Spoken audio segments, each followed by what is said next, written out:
More work here on the bathroom. I've got this wall completely sheeted with copper from that baseboard tile up. I've got this wall completely sheeted with copper. The blank spots are where two cabinets are going to go on the wall, one in the corner and then one that runs full length across here. With the price of copper, there's just no point in putting copper behind a cabinet that you'll never see. So the back wall is visible inside the cabinet on these, and I am likely gonna sheet it with some aluminum or something dramatically cheaper, or maybe just a really thin piece of PVC plastic or something easy to clean. But the ceiling is all entirely done as well. You can see the vent. I haven't put the trim on, and all these screws are going to be removed once the adhesive is cured. I have rivets, little bitty copper rivets that perfectly fit the holes where the screws are, that get glued in where the screws go to look like riveted sheets. The trim ring obviously will go back on around the window there. It fits beautifully. This wall has a mirror in this square that's blank on the left. I just have one more little piece which I've already cut and fit, but I'm all out of screws and adhesive. So that will have to wait for next weekend, I suppose. I should be able to get that last piece up, and I'm going to sand with the high grit. Oh, you can see all the fingerprints and stuff from the adhesive. It was no fun, especially stuff on the ceiling, to get these in place without getting stuff everywhere. So my goal is to get it all up and then to go in and sand off all the residue, and I'm going to give it a brushed look by using some 1000 grit, maybe 2000 grit, to sand it all in uniform strokes. Before I go back and put in all the rivets, I was testing them and didn't think about that, so I'll have to sand around those very carefully. But all the other spots, the screws will come out, the sanding will happen, and then I will screw back in the cabinets, put back up the mirror. I have to buy a light fixture for up there still. I am running interesting system. This is going to be a 24 volt battery bank for the solar, but mostly 12 volt appliances. Though I'm going to be running standard, the A26 or 27 bulb light bulb sockets for household 120 volt circuits, and simply wiring them with low voltage LED bulbs installed. They make those in like the Edison looking bulbs that we're going to use in most places in the bus. So there'll be a light fixture up there, kind of an industrial pipe style. There'll be a big mirror here, then there'll be cabinets in that corner and across over here, and then a little trim ring up there. But other than hooking up the drain line in the sink, and of course a large amount of cleanup, the bathroom will be done after that and fully functional, which is exciting.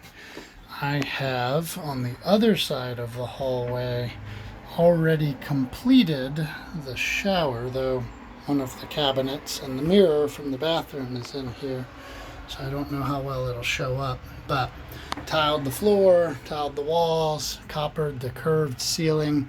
These screws will also get rivets.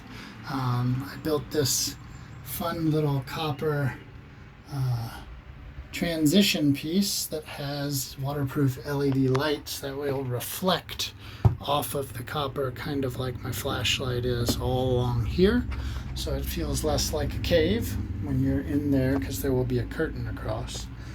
This was a fixture that I really liked, but it came with too tall of a rod, and it had a rainfall head, which just doesn't work in a side bathroom, non-roof raised bus.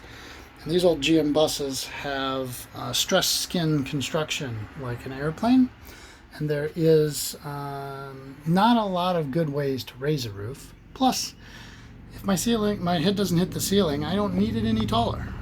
It's just extra space to heat and cool. So I'm fine with having the shower be small because I'm only in it for a few minutes, even with 140 gallons of fresh water.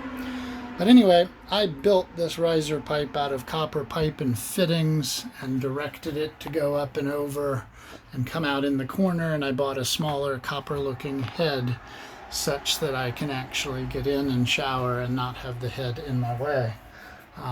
It looks beautiful and no one would probably ever notice except me, but somehow my measurements were off, and this faucet fixture, which has a hot and a cold inlet behind it, it's not level. It's tipped, which makes that whole vertical rod not plumb, which will bug me forever. But it is there, and I am certainly not drilling new holes in the tile and tearing the tile down to fix it. So I think the shower turned out beautiful. I have to clean up and paint all this aluminum trim on the sides.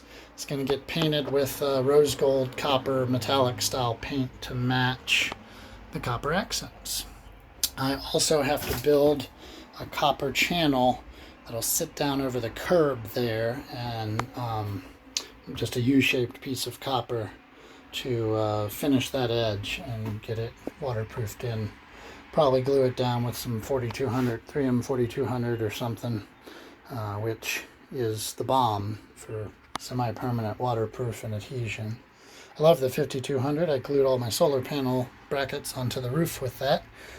But you may someday have to take that out. So 4200 it is. This over here, that besides the terrible mess in the bedroom, is the other cabinet that'll go up on the wall here in the bathroom, right across through here. So that's the progress on the bathroom for the day. It's getting dark and about to rain, so I'm going to be finishing up. And then after the bathroom is finished, it's on to the living room. I get to redo the siding all on this. I took down because they did it wrong, and I got to finish up by that other window. Do this over here. We're building a big pull-out couch and some TV mount storage on this side, but the kitchen is essentially done, other than fixing where they butchered the cabinetry to install the dishwasher and installing a backsplash and the window surround. Probably gonna do, God help me, more copper, at least halfway up. We may switch to aluminum or PVC or something on the top. I don't know. Copper's bloody expensive. That bathroom and shower is $600 worth of sheet copper. It's 16 ounce copper, so it's not cheap. But it's antimicrobial, it's easy to clean, it's gorgeous, and if we let it patina, it'll be cool. If we decide to polish it, it'll be cool. I have to build a side backsplash piece here along the stove, and I've got this leftover tile copper trim I just laid in here that I may use to cover up the tiny gap at the back of the countertop, but it is a hollow, I don't know if this shows up on camera, hollow trim, and I haven't decided how to fix that at the ends. I may pack it with some of that copper shiny grout that I used in the bathroom and the shower, or I may go with something different. But quick little update.